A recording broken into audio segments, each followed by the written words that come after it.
This is Karen with NewClevelandRadio.net, and it is time for the Intentionality Gurus with Candace Pollock. I love the topic that she wants to talk about today. The title is A New Kind of Accountability. And Candace, accountability and being intentional are like two of the big buzzwords or buzz phrases that are going around a lot. And I love when I hear people say they want to be held accountable for what they do, but then when they do something that may not be really right or fit into the culture, they don't want to take responsibility for it. Yeah, and that's a big problem. And the purpose of this podcast is to explore all those hidden things that drive a lot of our feelings and thoughts and behaviors. And this is just one where there's a big iceberg of motivations and other things going on beneath the surface that is really driving a lot of our thoughts and behavior about accountability. So when you think of the phrase, if I were to say it, accountability, in 2 seconds, tell me, not 2 seconds, but just take 2 seconds to tell me what immediately comes to mind. What does it mean to you? I have to be responsible for whatever I do. And when you say the word responsible, how does that feel in your body? Does it? So it scares me. I get almost like a little quiver in my gut that says, what if you're wrong? What if you don't do it right? What if people don't like it? So there's a sense of a little trepidation around it. So Right. Somebody wants to hold you accountable. You want to be held accountable. You want to hold others accountable. And so it's a mixed bag, regardless of which role you might be in. Exactly. And when you have that little sense of quiver and so on, and the sense that you might be wrong, then what occurs to you?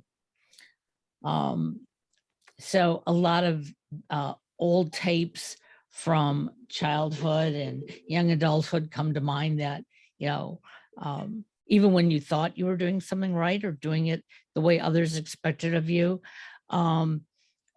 you always made a mistake. At least that's what I remember.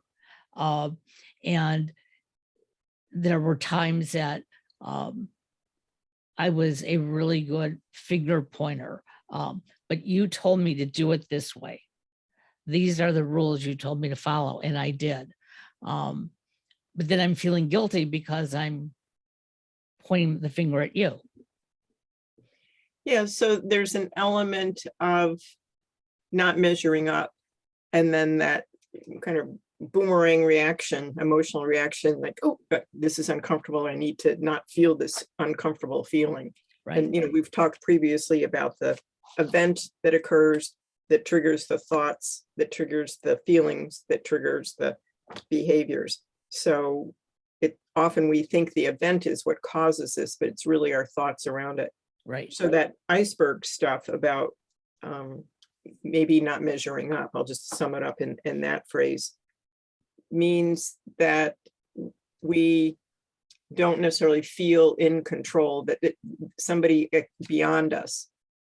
But have you had episodes where you say you haven't held yourself accountable, and then what did that feel like?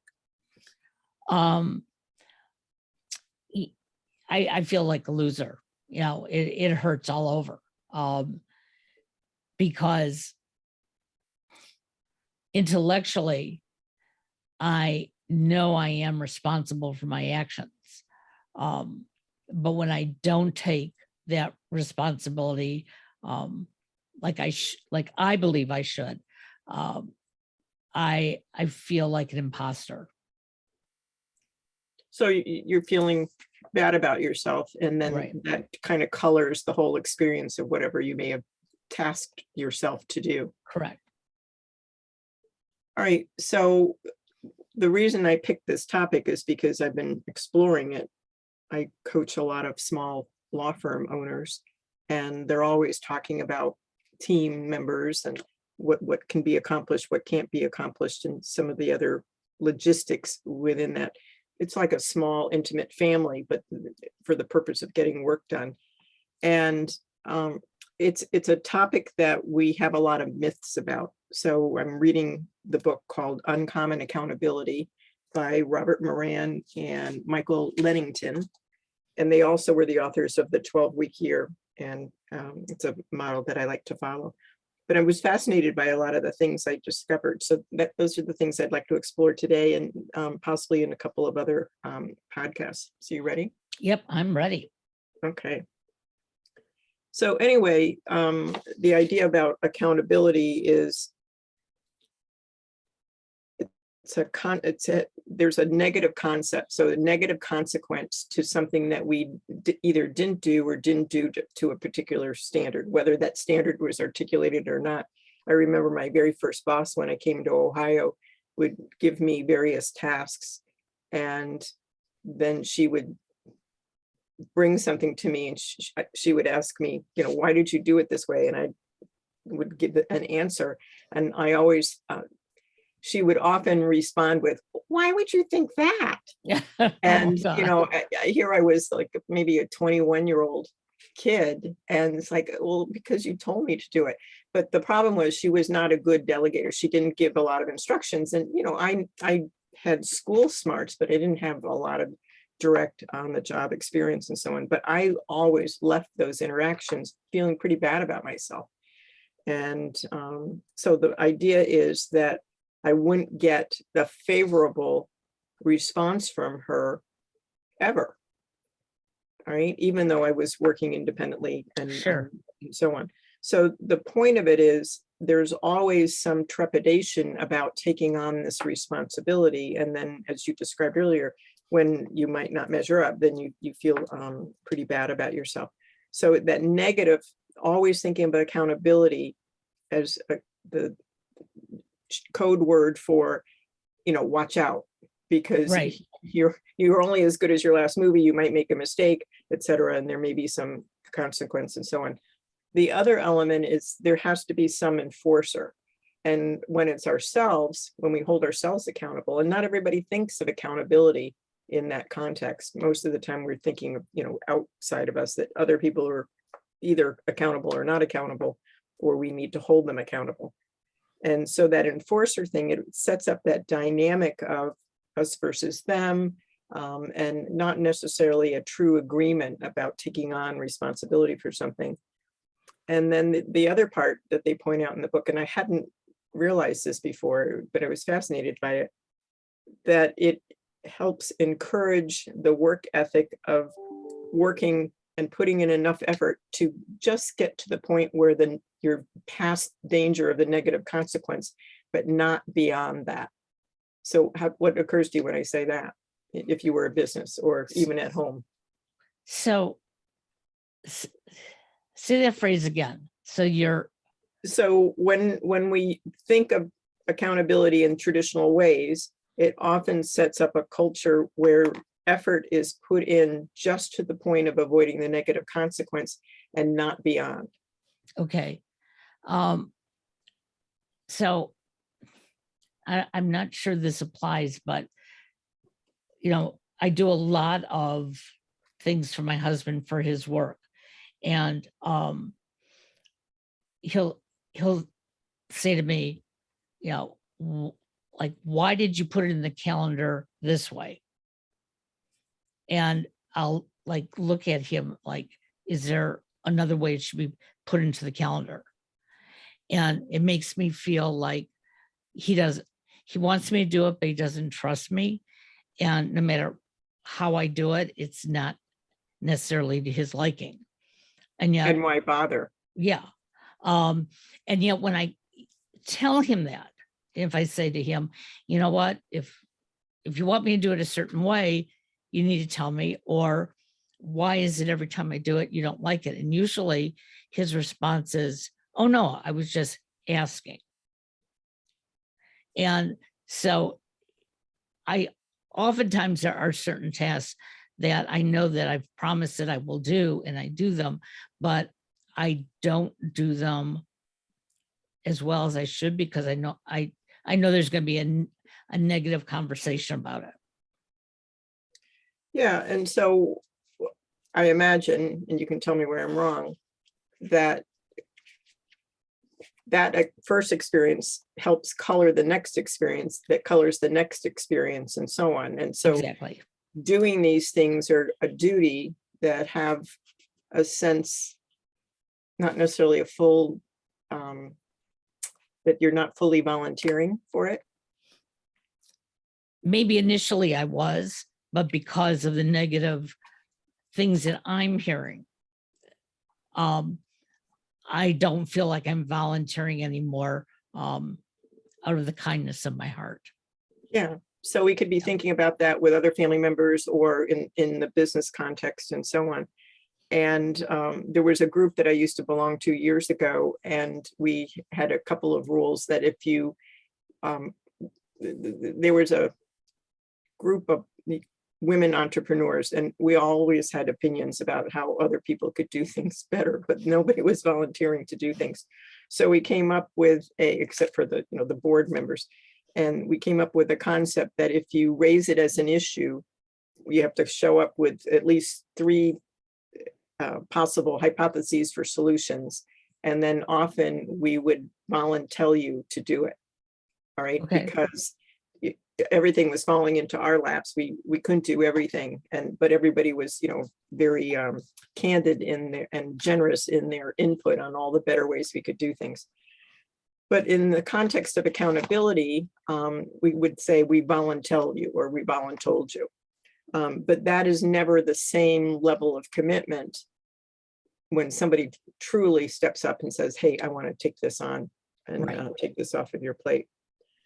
So in the context of not necessarily having your heart in it, because it started out maybe as something you wanted to do, but then became something else. Where would you say your energy level is on a scale of 0 to 10, 0 being no energy and 10 being like, let me at it, let me take it on right this second? It's more like a 2 or 3. I will put entering anything into the calendar. It's probably the only thing I truly procrastinate over. It's like, I just don't want to do it. I don't want to do it. Okay, I have to do it. Let's just get it over with. Right. Well, and so what that tells us is, and what this research shows is that the sense of foreboding in terms of there may be some negative consequence, I might not measure up, I might not do it right, or I'm going to get the negative input anyway, makes us want to avoid that activity. It limits our effort. It because we're avoiding risk, we're lowering that risk if we can, and we just are not, our investment in it just isn't what it could be. Right. So the authors point out in the book that every consequence, a good consequence and a bad consequence, comes with every single choice we make. And so that's so consistent with what we talk about here, being intentional. So just paying attention sometimes to what we're undertaking or what's going on in our head can open up that door to a couple of choices, those little forks in the road things. Right. And the same is true here. So is there anything that occurs to you how this might be different for you, just using that calendar example, perhaps? Well, first of all, personally, I have to stop listening to a bunch of old tapes in my head. And I'm becoming more aware of that for some reason in the last couple months. And I think I sort of know why. I think I've had low energy due to some health issues. And so I don't feel as, well, I internally, I feel capable of doing everything, but I'm not doing it at the same level I was previously. And I think that's why sometimes taking on something and being accountable for it, I just don't think that I've done it the right way, even though somebody may tell me I went above and beyond. So you have very high standards for yourself. Oh, yeah, I do. Not doing it at a 10, somehow it feels like you're not, it's not Absolutely. adequate. Yeah. I mean, it's like this past week, I identified I was taking off Monday and Tuesday. And I did pretty good about, keeping my boundaries. But there were one or two incidences where I was contacted to do something, and I felt I had to.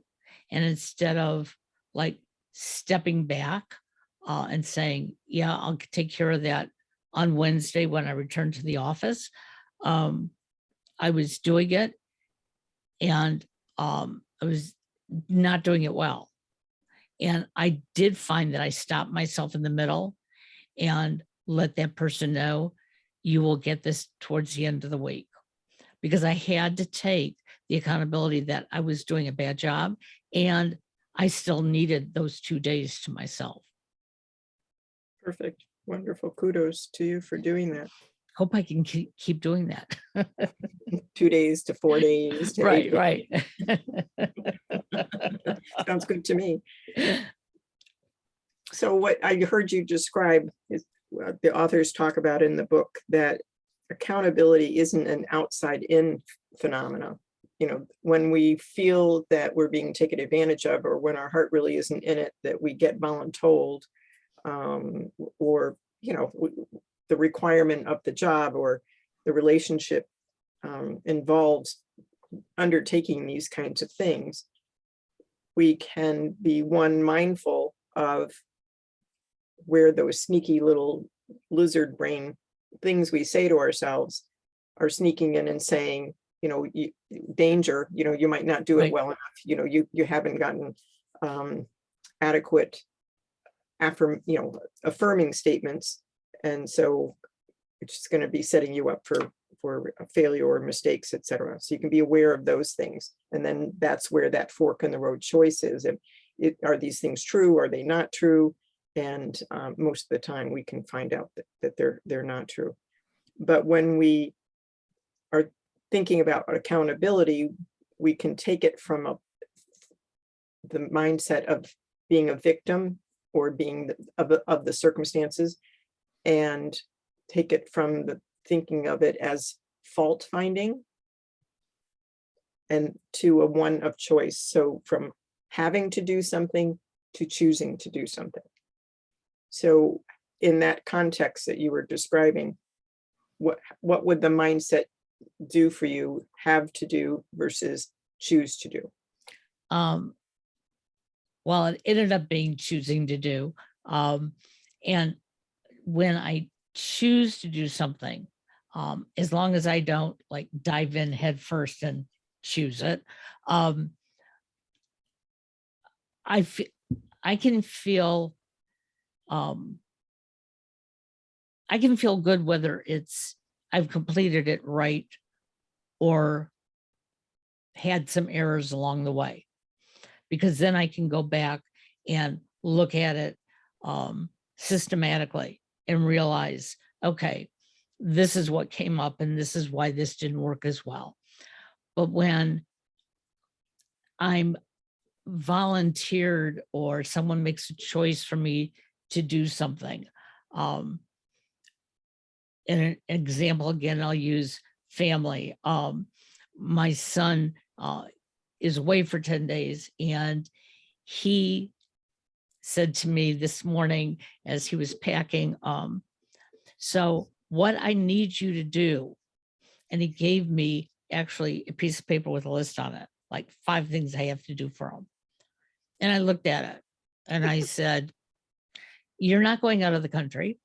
You're not going into outer space. You're going to have time to do these 5 things for yourself. If you can't and you need direction on how to do them, you can reach out to me. That was the best choice I could make today, because I looked at it and it was like, there's really no good reason for me to do this for him. But he was using the excuse, he's going out of town, he's going to be busy, and these are some So will things that, you. yeah, yeah. And these are some things he needs done. And it's like, and all 5 of them were either like a phone call or sending a message to somebody. And it felt really good in a very calm way, to look at it and just say, no, you need to do it. I can do that with my family. I'm still not real good doing that with my clients because I feel that they're paying me for a service, even though they may be adding on something that has nothing to do with what they're paying for. And so I need to learn to have that dialogue with others as well. So if I could grab that, because this is what I run into very much so with the small law firm owners that I coach, the idea that we get paid for a certain scope of work and there's always something that goes beyond it. And where do we draw the line without seeming to be withholding or mercenary? Oh, we have to get paid for it. But if we don't have a workflow for those things, or it's outside of the scope of what we can logistically do well, it can have bad consequences for everybody. So it's a form of Exactly. accountability. Yep. So in your case, if I may, and you can push back on this is your choice. I won't tell you on this. Is it clear what the scope of the services is versus what's custom? It should be, because other than my podcasters who started in the first year, we now have a format. So anybody who started in the first year, my comment would be, hey, that's my fault because we don't have something clear cut. But from the second year on, we do have an agreement that says, this is what we do. And if you need additional services, we will negotiate those. Because sometimes it's a one-time real quick thing. And you know what? I've been in that situation as a person who would have to pay for it. And it's like, seriously, but if it's something that is involved, it's going to take up more time, more creativity. That's where we can negotiate it. So back to your question, is it clear cut? Yeah, I can refer everybody from year 2 forward to that agreement. And are there enough of the kinds of extras that people ask for that they fall into a particular pattern? No. Of categories or anything? I wish. We're all human. We all want what we want. So is there a clause that says those extra things are extra and get, thrown into a payment arrangement because they're extra? It's not stated that way. So I'm hearing your legal advice somewhere around there. It just says it would be negotiated. But that probably would be a good idea to identify certain things. Yeah. Yeah, to be able to identify those as add-ons. So here's the base, a contract and scope of services, and then anything outside of this, such as would be an add-on and includes add-on fees. So we can have that conversation separately and so on. But this sets up a perfect example of where accountability can go awry, because I certainly have experienced it where, I have a big heart. I want to help people. And I don't like the transaction that I do X for X dollars. And that I just feel mercenary trying to charge people for the extra work. But then if I don't have a workflow around it, I end up having to do it, which then displaces the time I spend on other things. And I don't always do it to their expectation because we didn't have that clear conversation in the beginning because we weren't anticipating it. You see what I'm saying? So it's just set up for failure. And it's true in almost any accountability scenario. So this is where you have a true meeting of the minds. And we've talked about it before, the terms of agreement, that how do we agree to hold each other accountable and so on. Absolutely. So we're going to explore this topic more, but I just wanted to set up, our brains to kind of percolate about where we are accountable to others, where we're accountable to ourselves, where others are either holding us accountable because that's part of our relationship, maybe at work, or maybe they're foisting it on us. Like I have this little list for you to take care of for me. And just a few of those. And I'm sure we did it to our mothers. I look back at those times like that our moms, just take on an awful lot. And I don't know where it says that they have to do that. So if there was something that stood out for you today, what might that be? I think it's really having a clear identification of what I'm willing to do, and then convey that, and get those 3 yeses back from the person I'm talking to make sure that they understand. Because it's interesting when I do my training on the weekend, as I go through different scenarios, either with the sales reps or the customers, the way I make sure that they're understanding it is either to get them to repeat it to me, or, to identify even in body language that they're getting it. And if they don't, I go back over it again. I'm not always that precise in my own business because a lot of times I'm just assuming, hey, we're on the same wavelength. And the reality of it is most of us aren't. Yeah, our perspective can be different. And it's like those cartoons or I guess drawings in magazines and newspapers where, is this a set of profiles or is this a vase? Yep. And so you can switch your perspective depending on which side of the table you're on, so to speak. Exactly.